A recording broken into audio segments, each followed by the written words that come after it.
Hello बच्चों, स्वागत है आपका कैरियर विल स्टडी में। आज मैं आपके लिए लेकर आई हूँ CBSE class 9th Hindi course. ठीक है, चैप्टर है हमारे पास दुख का अधिकार, यशपाल जी का दुख का अधिकार। सब्जेक्ट है हिंदी, सब्जेक्ट का नाम है स्पर्श।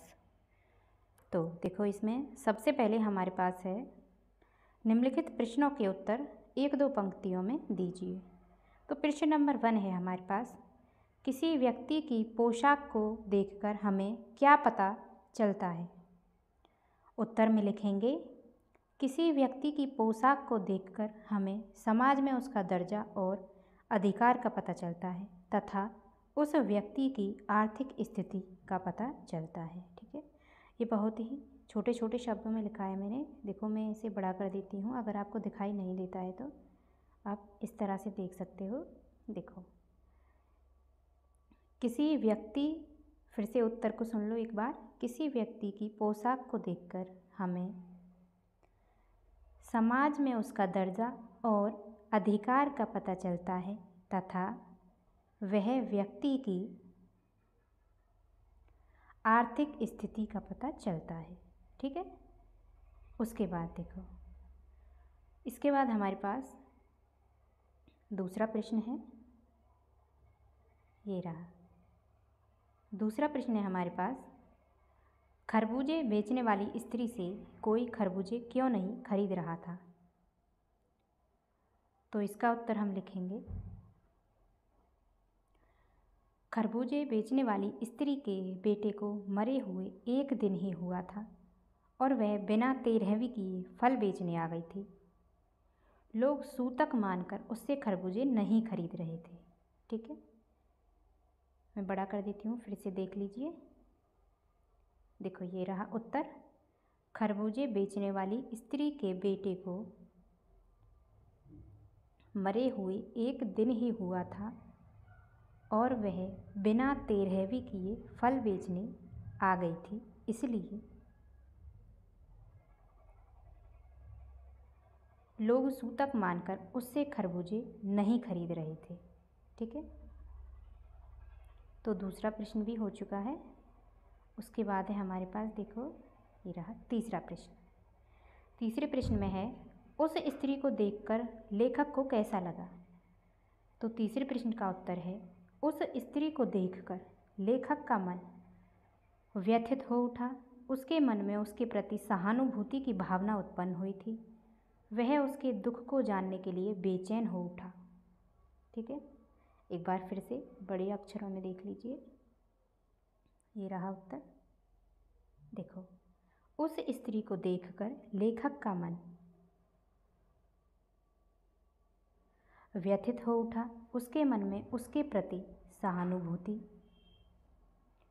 की भावना उत्पन्न हुई थी। वह उसके दुख को जानने के लिए बेचैन हो उठा। ठीक है, उसके बाद हमारे पास प्रश्न नंबर है 4। ये देखो, प्रश्न नंबर 4 में क्या है, उस स्त्री के लड़के की मृत्यु का कारण क्या था? तो उत्तर में लिखेंगे हम, उस स्त्री का लड़का एक दिन मुंह अंधेरे खेत में से खरबूज तोड़ रहा था कि गीली मेड़ की तरावट में आराम करते सांप पर उसका पैर पड़ गया और सांप ने उस लड़के को डस लिया।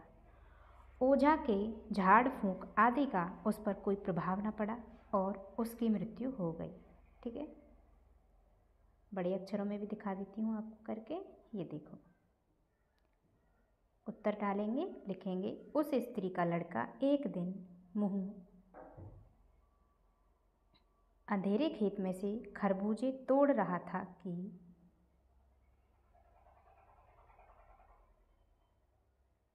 गीली मेड़ की तरावट में आराम करते सांप पर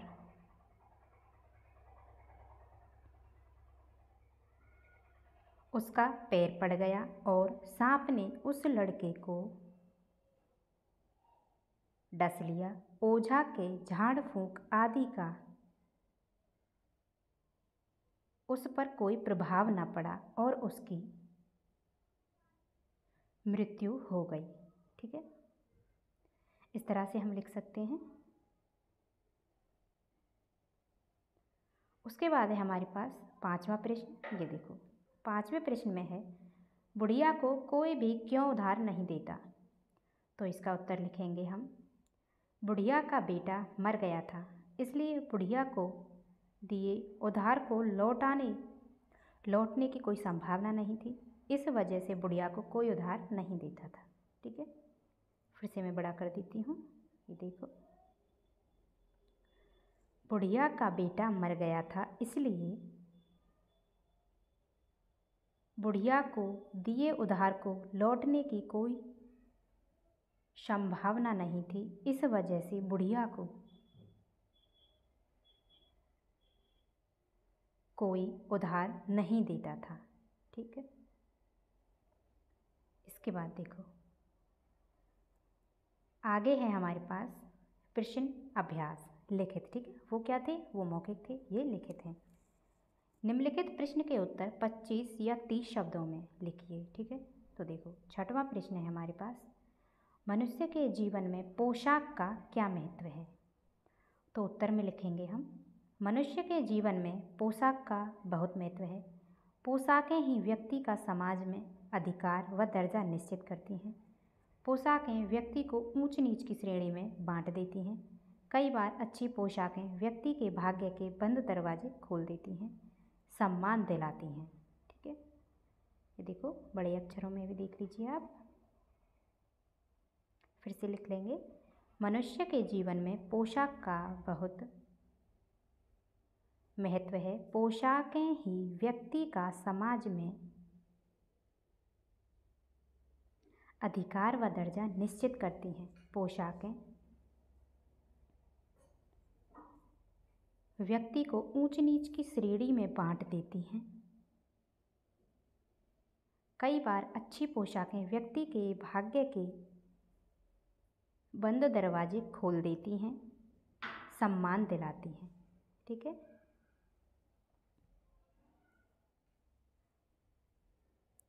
उसके बाद है हमारे पास देखो प्रश्न नंबर 7 है। प्रश्न क्या है, 7वां, पोशाक हमारे लिए कब बंधन और अड़चन बन जाती हैं। तो उत्तर में लिखेंगे हम, जब हमारे सामने कभी ऐसी परिस्थिति आती है कि हमें किसी दुखी व्यक्ति के साथ सहानुभूति प्रकट होती है, परंतु उसे छोटा समझकर उससे बात करने में संकोच करते हैं, उसके प्रति सहानुभूति तक प्रकट नहीं कर पाते हैं, हमारी पोशाक उसके समीप जाने में तब बंधन और अड़चन बन जाती है।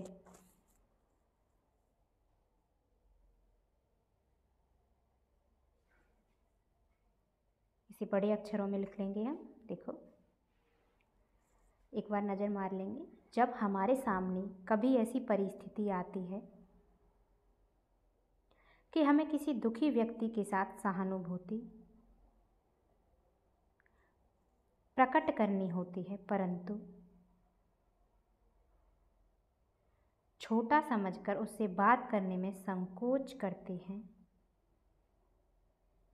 उसके साथ सहानुभूति तक प्रकट नहीं कर पाते हैं, हमारी पोशाक उसके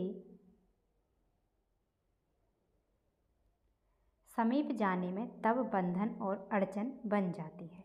ठीक है, इसके बाद हमारे पास है 8वां प्रश्न। 8वें प्रश्न में क्या है, देखो लेखक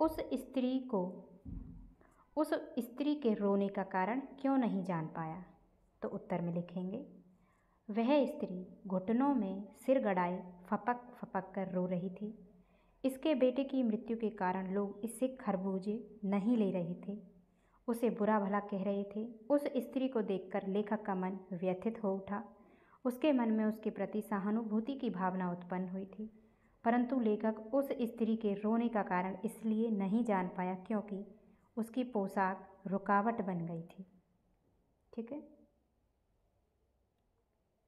ये देखो बड़े अक्षरों में फिर से देख लेंगे, वह स्त्री घुटने में सिर गड़ाए फपक फपक कर रो रही थी।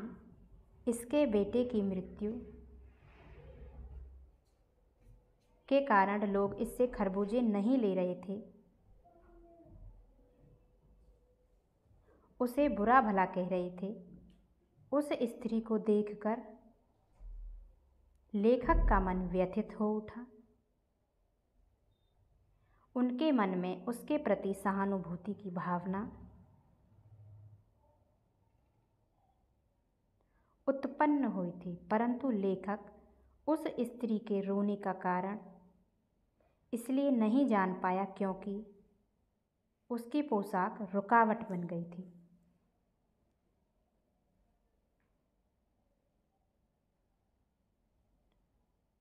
इसके बाद अगला प्रश्न है हमारे पास, भगवाना अपने परिवार का निर्वाह कैसे करता था? उत्तर में लिखेंगे, भगवाना शहर के पास 1.5 बीघा भर जमीन में कचियारी करके अपने परिवार का निर्वाह करता था। वह अपनी ज़मीन पर हरी सब्जियां एवं खरबूजे जैसे फल उगाया करता था और उन्हें बेचता था। ठीक है, ये देखो बड़े अक्षरों में लिख लेंगे हम। भगवाना शहर के पास 1.5 बीघा भर जमीन में कचियारी करके अपने परिवार का निर्वाह करता था। वह अपनी जमीन पर हरी सब्जियां एवं खरबूजे जैसे फल उगाया करता था और उन्हें बेचता था। ठीक, उसके बाद है हमारे पास देखो ये 10वां प्रश्न। 10वें प्रश्न में क्या है, लड़के की मृत्यु के दूसरे ही दिन बुढ़िया खरबूजे बेचने क्यों चल पड़ी? तो उत्तर में लिखेंगे हम, बुढ़िया बेटे की मृत्यु का शोक तो प्रकट करना चाहती है, परंतु उसके घर की परिस्थिति उसे ऐसा करने नहीं दे रही थी। इसका सबसे बड़ा कारण है धन का अभाव। उसके बेटे भगवाना के बच्चे भूख के मारे बिलबिला रहे थे, बहू बीमार थी। यदि उसके पास पैसे होते तो वह कभी भी सूतक में सौदा बेचने बाजार नहीं जाती। ये देखो फिर से बड़े अक्षरों में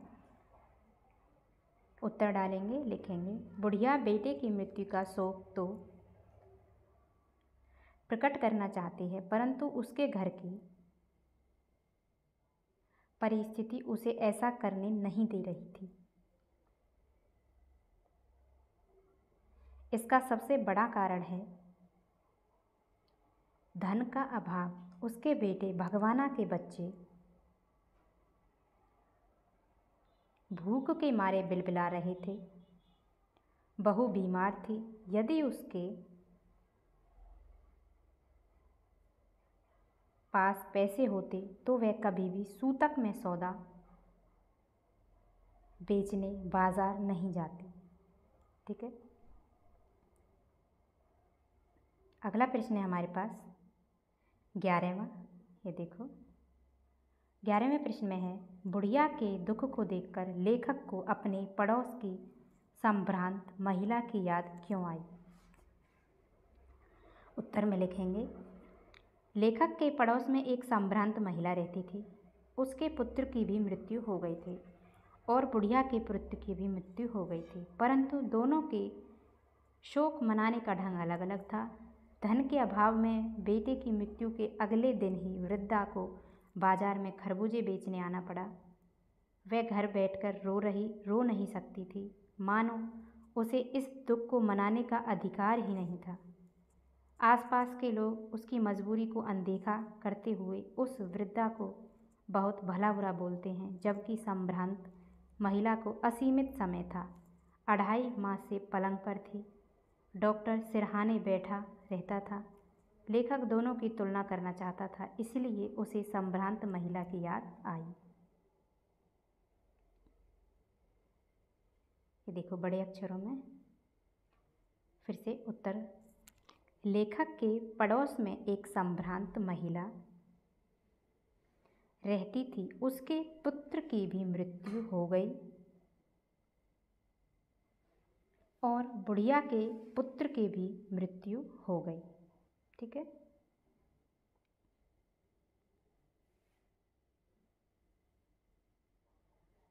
परंतु दोनों के शोक मनाने का ढंग अलग अलग था। धन के अभाव में बेटे की मृत्यु के अगले दिन ही वृद्धा को बाजार में खरबूजे बेचने आना पड़ा। वह घर बैठकर रो नहीं सकती थी, मानो उसे इस दुख को मनाने का अधिकार ही न था। आसपास के लोग उसकी मजबूरी को अनदेखा करते हुए उस वृद्धा को बहुत भला बुरा बोलते हैं, जबकि संभ्रांत महिला को असीमित समय था। 2.5 मास से पलंग पर थी। डॉक्टर सिरहाने बैठा रहता था। लेखक दोनों की तुलना करना चाहता था, इसलिए उसे संभ्रांत महिला की याद आई। ठीक है, उसके बाद देखो हमारे पास अगला प्रश्न है। निम्नलिखित प्रश्नों के उत्तर 50 से 60 शब्दों में लिखिए। ठीक, तो प्रश्न 12वां है, बाजार के लोग खरबूजे बेचने वाली स्त्री के बारे में क्या क्या कर रहे थे? अपने शब्दों में लिखिए। तो उत्तर में लिखेंगे, धन के अभाव में बेटे की मृत्यु के अगले दिन ही वृद्धा को बाजार में खरबूजे बेचने आना पड़ता है। बाजार के लोग उसकी मजबूरी को अनदेखा करते हुए उस वृद्धा को बहुत भला बुरा कहते हैं। कोई घृणा से थूककर बेहा कह रहा था, कोई उसकी नीयत को दोष दे रहा था, कोई रोटी के टुकड़े पर जान देने वाली कहता, कोई कहता इसके लिए रिश्तों का कोई मतलब नहीं है। परचून वाला कहता यह धर्म ईमान बिगाड़कर अंधेर मचा रही है। इसका खरबूजे बेचना सामाजिक अपराध है। इन दिनों कोई भी उसका सामान छूना नहीं चाहता था, क्योंकि वह इन दिनों सूतक में थी। ठीक है, अब देखो इस तरह से बड़े अक्षरों में उत्तर, धन के अभाव में बेटे की मृत्यु के अगले दिन ही वृद्धा को बाजार में खरबूजे बेचने आना पड़ता है। बाजार के लोग उसकी मजबूरी को अनदेखा करते हुए उस वृद्धा को बहुत भला बुरा बोलते हैं। कोई घृणा से थूककर बेहा कह रहा था, कोई उसकी नीयत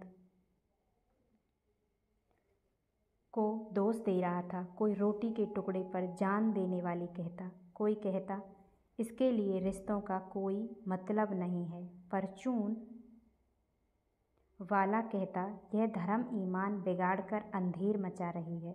इसका खरबूजे बेचना सामाजिक अपराध है। इन दिनों कोई भी उसका सामान छूना नहीं चाहता था, क्योंकि वह इन दिनों सूतक में थी। ठीक है, उसके बाद देखो हमारे पास अगला प्रश्न है 13वां। पास पड़ोस की दुकानों से पूछने पर लेखक को क्या पता चला?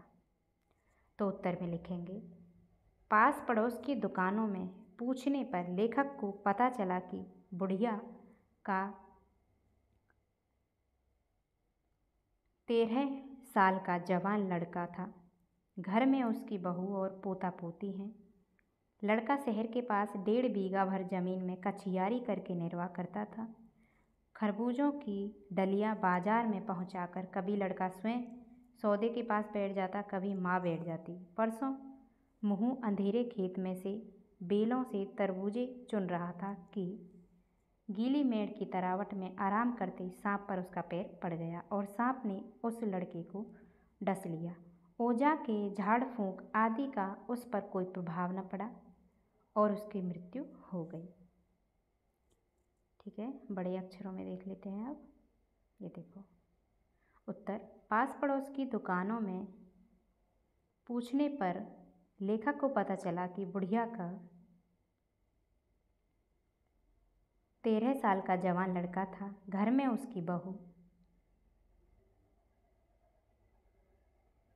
और पोता पोती हैं। लड़का शहर के पास 1.5 बीघा भर जमीन में कछियारी करके निर्वाह करता था। खरबूजों की डलियां बाजार में पहुंचाकर लड़का स्वयं सौदे के पास बैठ जाता, कभी माँ बैठ जाती। परसों मुँह अंधेरे खेत में से बेलों से तरबूजे चुन रहा था कि गीली मेड़ की तरावट में आराम करते सांप पर उसका पैर पड़ गया और सांप ने उस लड़के को डस लिया। ओझा के झाड़ फूंक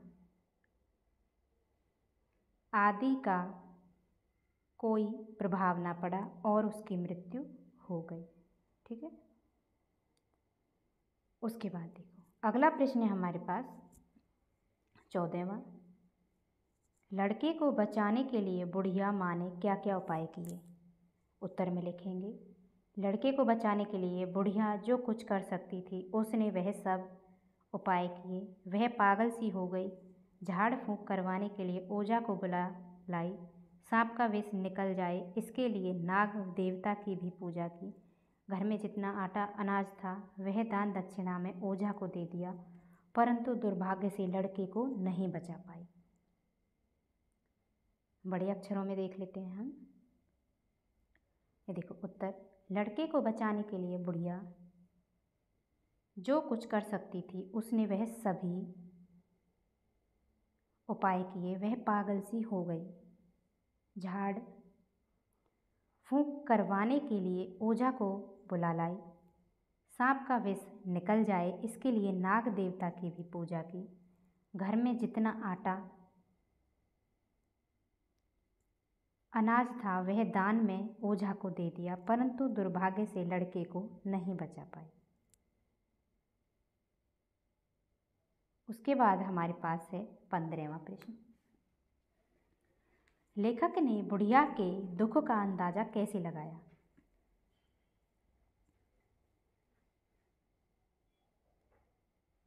तो देखो उत्तर में लिखेंगे, लेखक उस पुत्र वियोगिनी के दुख का अंदाजा लगाने के लिए पिछले साल अपने पड़ोस में पुत्र की मृत्यु से दुखी माता की बात सोचने लगा। वह महिला 2.5 मास से पलंग पर थी। उसे 15-15 मिनट बाद पुत्र वियोग से मूर्छा आ जाती थी। डॉक्टर सिरहाने बैठा रहता था। शहर भर के लोगों के मन पुत्र शोक से द्रवित हो उठे। ठीक है, बड़े अक्षरों में देख लीजिए, लेखक उस पुत्र वियोगिनी के दुख का अंदाजा लगाने के लिए पिछले साल अपने पड़ोस में पुत्र की मृत्यु से दुखी माता की बात सोचने लगा। वह महिला 2.5 मास से पलंग पर थी। उसे 15-15 मिनट बाद पुत्र वियोग से मूर्छा आ जाती थी। डॉक्टर सिरहाने बैठा रहता था। शहर भर के लोगों के मन पुत्र शोक से द्रवित हो उठे। इसके बाद हमारे पास अगला प्रश्न है 16वां। इस पाठ का शीर्षक दुख का अधिकार कहाँ तक सार्थक है, स्पष्ट कीजिए। तो उत्तर में लिखेंगे, इस कहानी में उस बुढ़िया के विषय में बताया गया है जिसका बेटा मर गया है। धन के अभाव में बेटे की मृत्यु के अगले दिन ही वृद्धा को बाजार में खरबूजे बेचने आना पड़ता है। बाजार के लोग उसकी मजबूरी को अनदेखा करते हुए उस वृद्धा को बहुत भला बुरा बोलते हैं। कोई घृणा से थूक कर बेहा कह रहा था, कोई उसकी नीयत को दोष दे रहा था, कोई रोटी के टुकड़े पर जान देने वाली कहता, कोई कहता इसके लिए रिश्तों का कोई मतलब नहीं है। परचून वाला कहता यह धर्म ईमान बिगाड़ कर अंधेर मचा रही है। इसका खरबूजे बेचना सामाजिक अपराध है। इन दिनों कोई भी उसका सामान छूना नहीं चाहता था। यदि उसके पास पैसे होते तो वह कभी भी सूतक में सौदा बेचने नहीं जाती। दूसरी ओर लेखक के पड़ोस में एक संभ्रांत महिला रहती थी जिसके बेटे की मृत्यु हो गई थी। उस महिला का पास शौक मनाने का असीमित समय था। 2.5 मास से पलंग पर थी। डॉक्टर सिरहाने बैठा रहता था। लेखक दोनों की तुलना करना चाहता था। इस कहानी से स्पष्ट है कि दुख मनाने का अधिकार भी उसके पास है जिसके पास पैसा हो। निर्धन व्यक्ति अपने दुख को अपने मन में ही रख लेते हैं, वह इसे प्रकट नहीं कर पाते। इसलिए इस पाठ का शीर्षक दुख का अधिकार सार्थक है। ठीक है, ये देखो अब बड़े अक्षरों में और देख लेते हैं। देखो उत्तर डालेंगे और उसमें लिखेंगे, इस कहानी में उस बुढ़िया के विषय में बताया गया है जिसका बेटा मर गया है। धन के अभाव में बेटे की मृत्यु के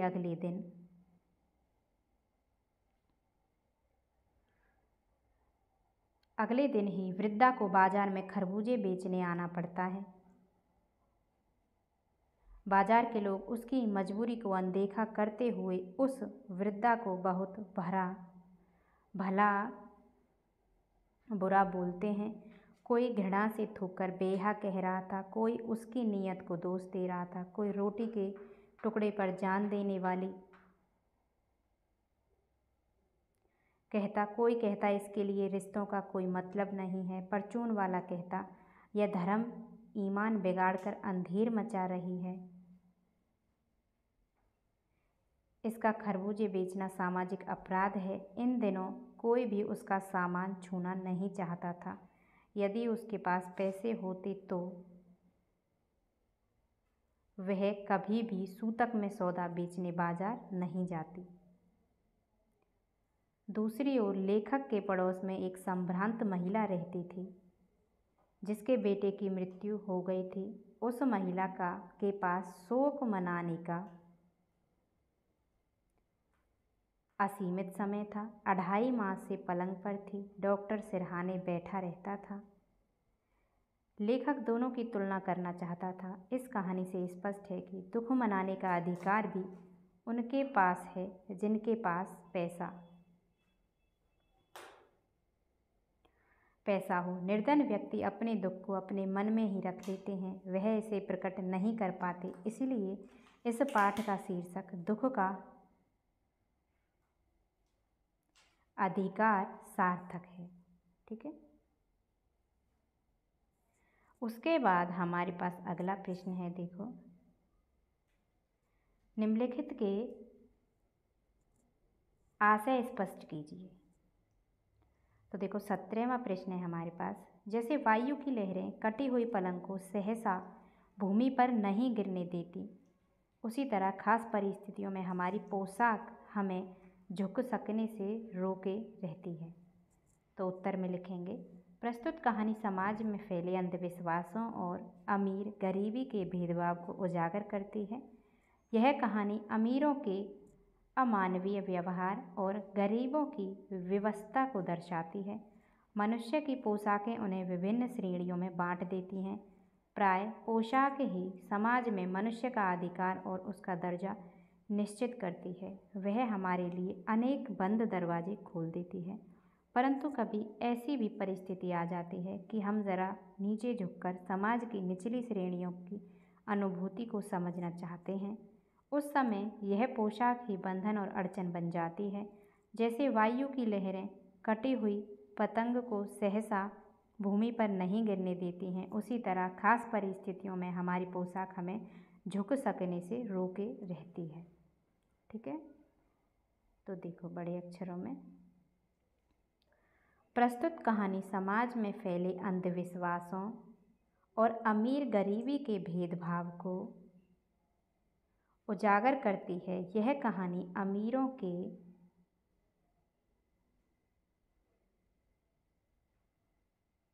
अमानवीय व्यवहार और गरीबों की विवशता को दर्शाती है। मनुष्य की पोशाकें उन्हें विभिन्न श्रेणियों में बांट देती हैं। प्राय पोशाक ही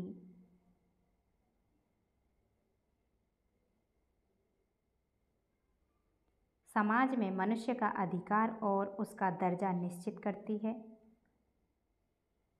वह हमारे लिए अनेक बंद दरवाजे खोल देती है, परंतु कभी ऐसी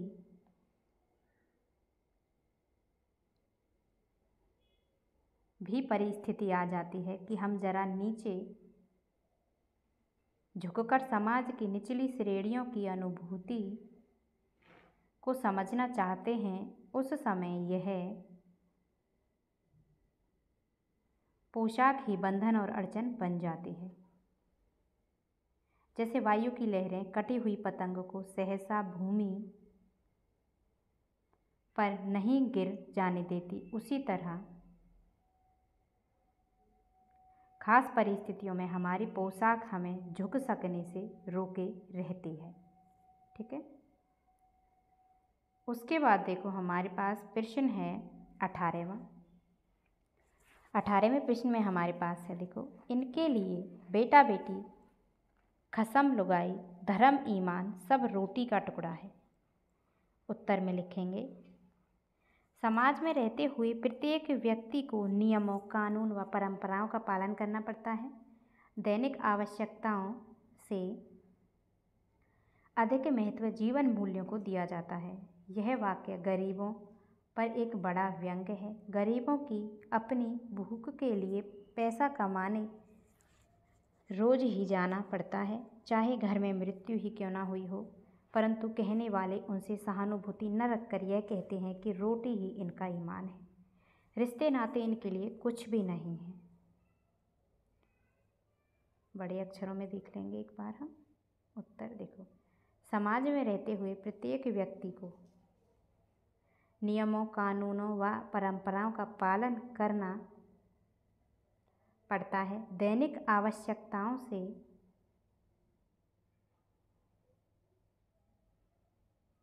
अधिक महत्व जीवन मूल्यों को दिया जाता है। यह वाक्य गरीबों पर एक बड़ा व्यंग्य है। गरीबों को अपनी भूख के लिए पैसा कमाने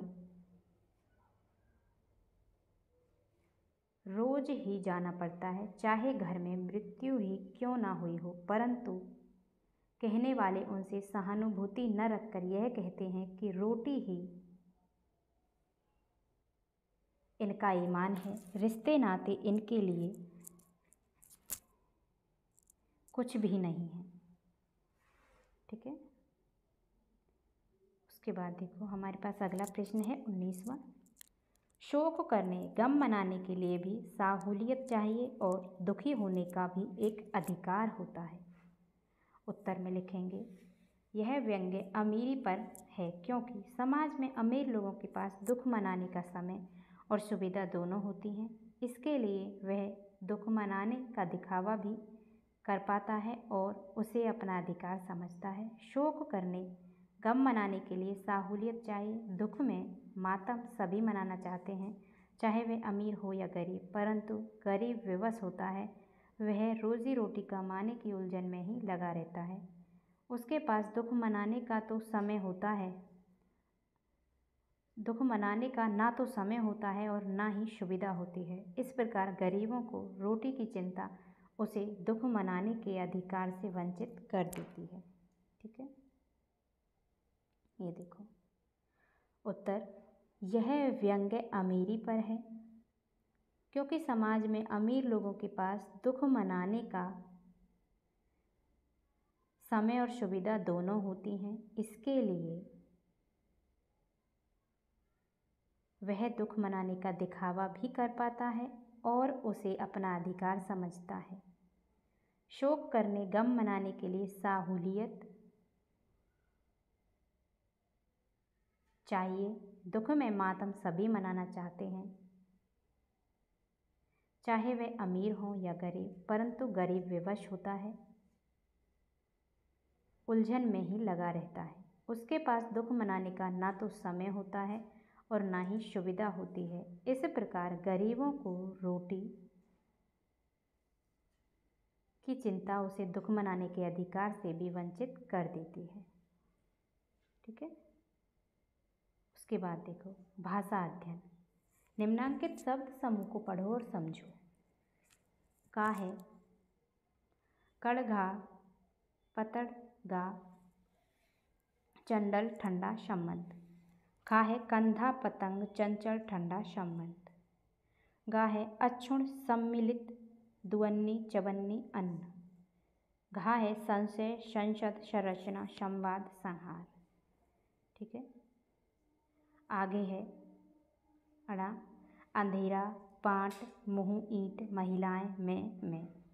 ध्यान दो कि इया, अड़ाणा, ना, मा ये पांचों पंचमाक्षर कहलाते हैं। इनके लिखने की विधियां तुमने ऊपर देखी। इसी रूप में या अनुस्वार के रूप में इन्हें दोनों में से किसी भी तरीके से लिखा जा सकता है और दोनों ही शुद्ध हैं। हाँ, एक पंचमाक्षर जब 2 बार आए तो अनुस्वार का प्रयोग नहीं होगा, जैसे अम्मा, अन्न आदि। इसी प्रकार इनके बाद यदि अंतस्थ या रा या वा और ऊष्म सा सा शाहा आदि हों तो अनुस्वार का प्रयोग होगा, परंतु उसका उच्चारण पंचम वर्णों में से किसी भी एक वर्ण की भांति हो सकता है, जैसे संशय संरचना में ना, संवाद में माँ और संहार में अणा। यह चिन्ह है अनुस्वार और विसर्ग। यह चिन्ह है अनुनासिक का। इन्हें क्रम से बिंदु और चंद्र बिंदु भी कहते हैं। दोनों के प्रयोग और उच्चारण में अंतर है। अनुस्वार का प्रयोग व्यंजन के साथ होता है, अनुनासिक का स्वर के साथ।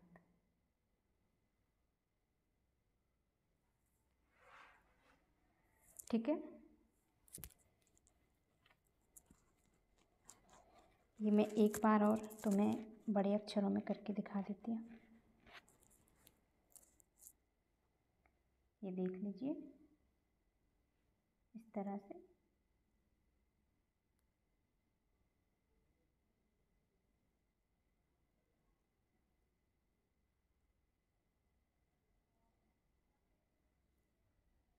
अब देखो उसके बाद है हमारे पास 21वां प्रश्न। निम्नलिखित शब्दों में पर्याय लिखिए, जैसे ईमान, बदन, अंदाजा, बेचैनी, गम, दर्जा, जमीन, जमाना, बरकत।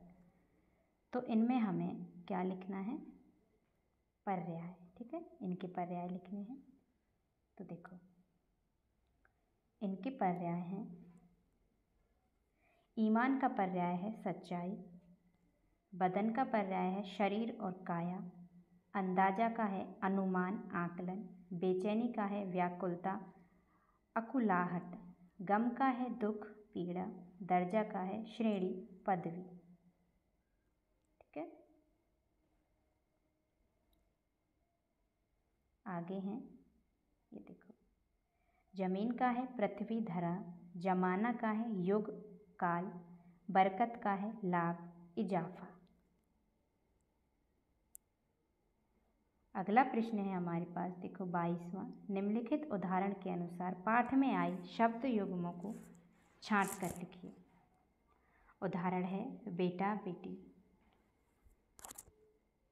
तो देखो लिखेंगे हम उत्तर में, उत्तर डालेंगे और लिखेंगे खसम लुगाई, पोता पोती, झाड़ना फूकना, छन्नी ककना, दुअन्नी चवन्नी।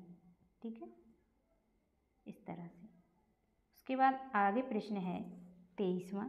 देखो पाठ के संदर्भ के अनुसार निम्नलिखित वाक्यांशों की व्याख्या कीजिए।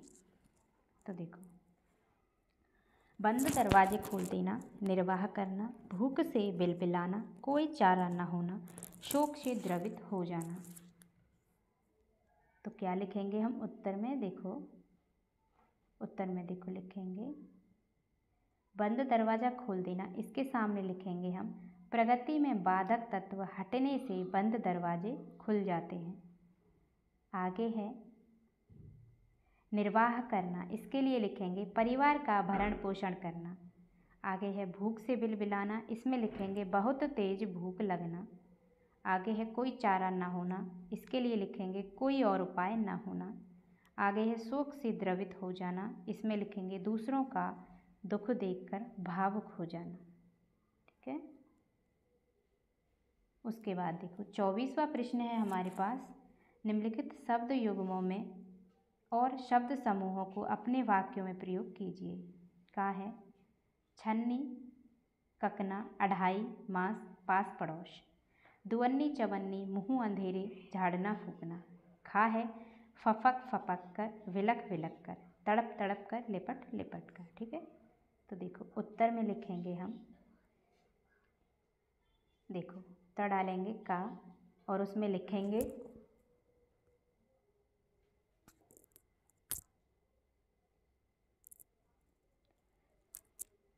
छन्नी ककना, इसमें लिखेंगे इसके सामने लिखेंगे गरीब माँ ने अपना छन्नी ककना बेचकर बच्चे को पढ़ाया लिखाया। ठीक है, उसके बाद है अढ़ाई मास, इसके सामने लिखेंगे वह विदेश में अढ़ाई मास के लिए गया है।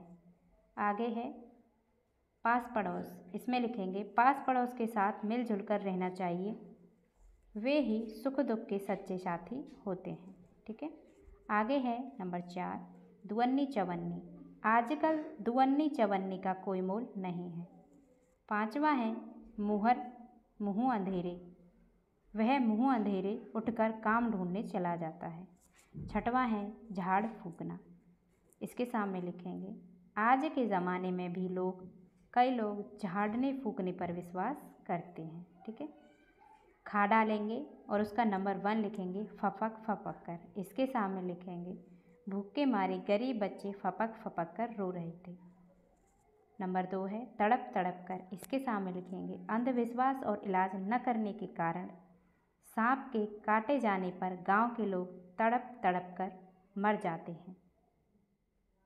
ठीक है, आगे है नंबर 3 बिलक बिलक कर। इसके सामने लिखेंगे बेटे की मृत्यु पर वह बिलक बिलक कर रो रही थी। नंबर 4 है लिपट लिपट कर। इसके सामने लिखेंगे बहुत दिनों बाद मिलने पर दोनों सहेलियां लिपट लिपट कर मिली। ठीक है, उसके बाद हमारे पास प्रश्न है 25वां निम्नलिखित वाक्य संरचनाओं को ध्यान में पढ़िए और इस प्रकार के कुछ और वाक्य बनाइए। तो देखो का है लड़के सुबह उठते ही भूख से बिलबिलाने लगे। उसके लिए तो बजाज की दुकान से कपड़ा लाना ही होगा। अगला पॉइंट है चाहे उसके लिए माँ के हाथों की छन्नी ककना ही क्यों ना बिक जाए। देखो खा में क्या है पहला पॉइंट अरे जैसी नीयत होती है अल्लाह भी वैसी ही बरकत देता है। खा में अगला पॉइंट है भगवाना जो एक दफ़े चुप हुआ तो फिर ना बोला। ठीक, इसके लिए अब देखो इसमें उत्तर डालेंगे और पॉइंट का डालेंगे। ठीक है, इसमें का में लिखेंगे छोटा बच्चा नींद से उठते ही भूख से बिलबिलाने लगा। अगले पॉइंट में लिखेंगे आज उसके जन्मदिन का उपहार लाना ही होगा। अगले में लिखेंगे माँ मोहन को पढ़ाना चाहती थी चाहे उसके लिए उसके हाथों की छन्नी ककना ही क्यों ना बिक जाए। ठीक है, उसके बाद देखो खा है, खा में पॉइंट डालेंगे अरे जो जैसा करता है वैसा ही भरता है। अगला पॉइंट है बीमार राजू जो एक दफ़े चुप हुआ तो फिर ना बोला। ठीक है,